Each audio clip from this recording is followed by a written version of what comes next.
মোথাবাড়ি প্রসঙ্গে গতকাল রাজ্যে এসে সরব হয়েছেন প্রধানমন্ত্রী। পশ্চিমবঙ্গে তৃণমূল সরকারের পৃষ্ঠপোষকতায় মহাজঙ্গল রাজ চলছে। গতকাল কোচবিহারের জনসভা থেকে এই হুঙ্কার দিয়েছেন নরেন্দ্র মোদী, যার পাল্টা উত্তর দিয়েছে তৃণমূল।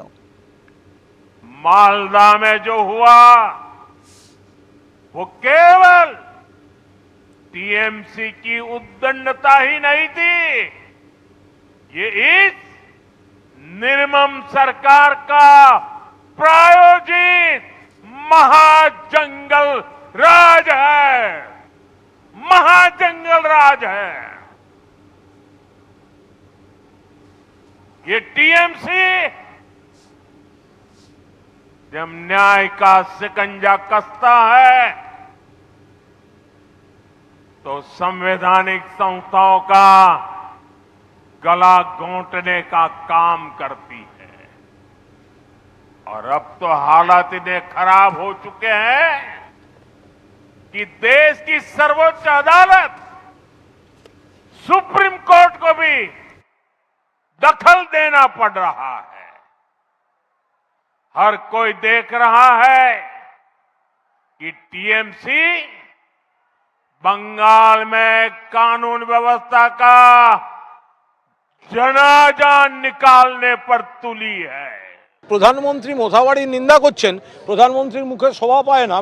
প্রধানমন্ত্রীর উচিত বৈধ ভোটারদের নাম কেন বাদ যাচ্ছে বাংলার মানুষের কাছে তার কৈফিয়ত দেয়া। বিচারকরা যেখানে এ রাজ্যে সুরক্ষিত নন, সেখানে সাধারণ মানুষ সরকারের কাছ থেকে কি নিরাপত্তা আশা করবে, এই প্রশ্ন গতকাল তিনি তুলে দিয়েছেন। এ রাজ্যের আইন শৃঙ্খলা পরিস্থিতি নিয়ে ফের একবার সরব হয়েছেন প্রধানমন্ত্রী, যার পাল্টা উত্তর দিয়েছে তৃণমূল।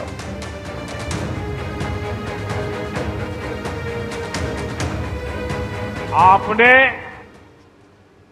2-3 दिन पहले ही देखा है, पूरे देश ने देखा है, देश के न्यायप्रिय नागरिक चौंक गए।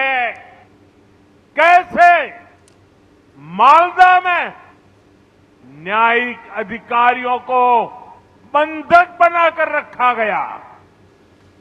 सोचिए ये कैसी सरकार है, ये कैसी व्यवस्था है जहां जज और संविधान की प्रक्रिया भी सुरक्षित नहीं है, तो बंगाल की आम जनता की सुरक्षा की उम्मीद इन लोगों से कैसे की जाए। মোথাবাড়ির ঘটনা নিন্দা প্রথম করেছেন মমতা বন্দ্যোপাধ্যায়, আমাদের মাননীয় মুখ্যমন্ত্রী। আমরা পরিষ্কার বলেছি, একজন বৈধ ভোটারের নামও বাদ দিতে দেব না। এই আন্দোলনটা গণতান্ত্রিকভাবে এবং আইনি পদ্ধতিতে চলবে। বিজেপি চাইছে গন্ডগোল হোক, বিজেপির বি টিম সি টিমকে দিয়ে ওরা গন্ডগোল করাচ্ছে। মোথাবাড়িতে গত বুধবার কি ভয়াবহ পরিস্থিতি তৈরি হয়েছিল, এই সিসিটিভি ফুটেজ রাখবো আপনাদের সামনে, যা কিন্তু তার সাক্ষ্য বহন করছে। 2.5 মিনিটের একটা সিসিটিভি ফুটেজ, যেখানে কিন্তু স্পষ্ট দেখা যাচ্ছে বারবার করে বিচারকদের গাড়ির ওপর কিভাবে হামলা চালাচ্ছে তাণ্ডবকারীরা। এ হলো বুধবার মালদার মোথাবাড়ির দৃশ্য, যখন কালিয়াচক 2-এর বিডিও অফিসে ঘন্টার পর ঘন্টা আটকে থাকার পর রাস্তাতেও হামলার মুখে পড়েছিলেন জুডিশিয়াল অফিসাররা। দাঁড়িয়ে যদি যাই তাহলে আমরা সবাই মরে যাই।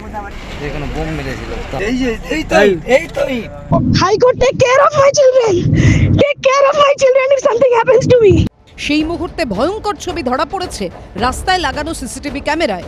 ঘটনাস্থল মোথাবাড়ি বিধানসভার আমলিতলার কাছে। কালিয়াচক 2 নম্বর বিডিও অফিস থেকে এই এলাকার দূরত্ব মাত্র 2 কিলোমিটার। 2.5 মিনিটের সিসিটিভি ফুটেজে দেখা যাচ্ছে কিভাবে জুডিশিয়াল অফিসারদের গাড়িগুলোকে বারবার আটকানোর চেষ্টা চলছে হামলা। এই যে রাস্তা রয়েছে যেখান থেকে আমি দাঁড়িয়ে রয়েছি, এখান থেকে 2 কিলোমিটার দূরত্ব হচ্ছে কালিয়াচক 2 নম্বর বিডিও অফিস। সেখান থেকে যখন জুডিশিয়াল অফিসারদের উদ্ধার করে কনভয় আসছিল, দেখতে পাওয়া যায় যে 4-4টি গাড়ি, সেই গাড়ি যখন এখানে এসে পৌঁছায় সেই গাড়ি একবার ব্লক করে দেওয়া হয় এই রাস্তায়। পার্থপ্রতিম ঘোষ, ময়ূর ঠাকুর চক্রবর্তী ও হিন্দলদের রিপোর্ট, এবিপি আনন্দ। ভয়ঙ্কর হাড়হিম করা সেই ঘটনা হিন্দি সিনেমার কোনো চেস সিকোয়েন্স কিন্তু নয়। রাস্তায় কিভাবে বিচারকদের গাড়িকে সেদিন তাড়া করা হয়েছিল তার ফুটেজও কিন্তু এবার সামনে এলো। বুধবার রাত 11:48 বিডিও অফিস থেকে বের হয় বিচারকদের কনভয়। রাত 12টা নাগাদ সেই কনভয় পৌঁছয় কিলোমিটার 2-1 দূরে আমলিতলার কাছে।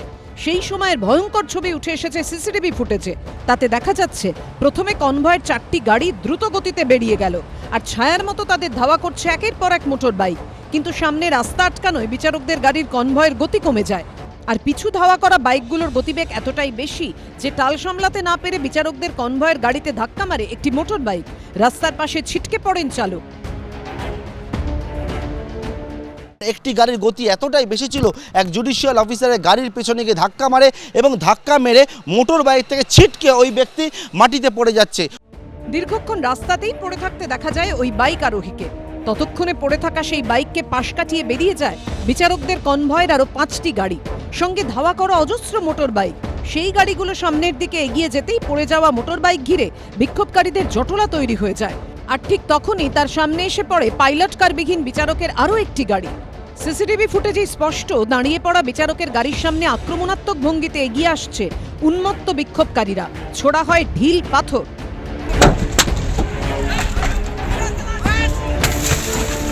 আরও 2টি গাড়ি আসে, যার মধ্যে একটি গাড়িতে হচ্ছে নীলবাতি লাগানো রয়েছে। সেই গাড়ি সামনের যে পরিস্থিতি, ভয়ঙ্কর পরিস্থিতি, সেটা দেখে কোনো রকমে সেই গাড়ি ঘুরিয়ে নেয় এবং ঘুরিয়ে যখন নেওয়ার চেষ্টা করে সেই গাড়ির পেছনে কিন্তু ধাওয়া করা হয়। দেখতে পাওয়া যাচ্ছে উন্মুক্ত জনতা যারা তাণ্ডব করছিল, তাদের কারোর হাতে লাঠি রয়েছে, বাঁশ রয়েছে, হাতে ইট রয়েছে, সেটা নিয়ে ওই গাড়িতে হামলা করতে থাকে। ততক্ষণে বিচারকের গাড়ির ওপরও ঢিল পাথর ছোড়া শুরু হয়ে গেছে। এবিপি আনন্দ। সেই ঘটনার পর বেশ কয়েকটা দিন কেটে গিয়েছে, এখনো রাস্তার ধারে পড়ে রয়েছে পাথর, বাঁশ, কাঠের গুঁড়ি, যা মনে করে দিচ্ছে সেদিনের সেই বিভীষিকাময় পরিস্থিতি। বুধবার সেখানে যে কি ভয়ঙ্কর পরিস্থিতি হয়েছিল তাই রাস্তা দেখলেই পরিষ্কার হয়ে যাবে। স্থানীয় সূত্রে জানা যাচ্ছে যে যখন রাস্তা ব্লক করা হয় তখন কিন্তু এই যে বড় বড় গাছের ডাল এখানে রয়েছে, এই গাছের গুঁড়ি, এইগুলোকে একেবারে রাস্তার মধ্যে ফেলা হয়। এই যে পাথরগুলো রাখা রয়েছে আমলিতলাতে, এবং এই পাথরগুলোকে নিয়ে এসে একেবারে রাস্তার মধ্যে নিয়ে আসা হয়। এরা ভারত রাষ্ট্রের মধ্যে খানিকটা অংশ নিয়ে Islamic Republic of West Bangladesh বানাতে চায়। রাজনৈতিক দল বিজেপি ছাড়া এই ঘটনার নিন্দা করলো বা কোনো রকম অন্য কথা বললো। আসলে রসুনের সমস্ত কোয়ারি গোড়া এক জায়গায়, শেকড় এক জায়গাতেই। যা হুমায়ুন, তাই সেলিম, তাই ববি হাকিম, তাই মমতা, তাই তৃণমূল, তাই মিম, তাই আপনাদের মোফাক্কেরুল ইত্যাদি। যারা এই কাজগুলো করেছেন সেই অ্যারেস্টগুলো হয়েছে, যথার্থভাবে তাদের শাস্তি হবে। কিন্তু মানুষের বিক্ষোভটা যে ন্যায্য ছিল তারও কিন্তু এটাই আমরা বলেছিলাম যে কারা করেছিল সেটা তাদের পরিচয়, তাদের রাজনৈতিক পরিচয় সবটা বেরিয়ে আসুক, এটা লুকোনোর কিছু নেই। সব মিলিয়ে বুধবার রাতে কতটা আতঙ্কের মধ্যে ছিলেন বিচারকরা তাই সিসিটিভি ফুটেজে স্পষ্ট। এবিপি আনন্দ। এবিপি আনন্দ, এগিয়ে থাকে, এগিয়ে রাখে।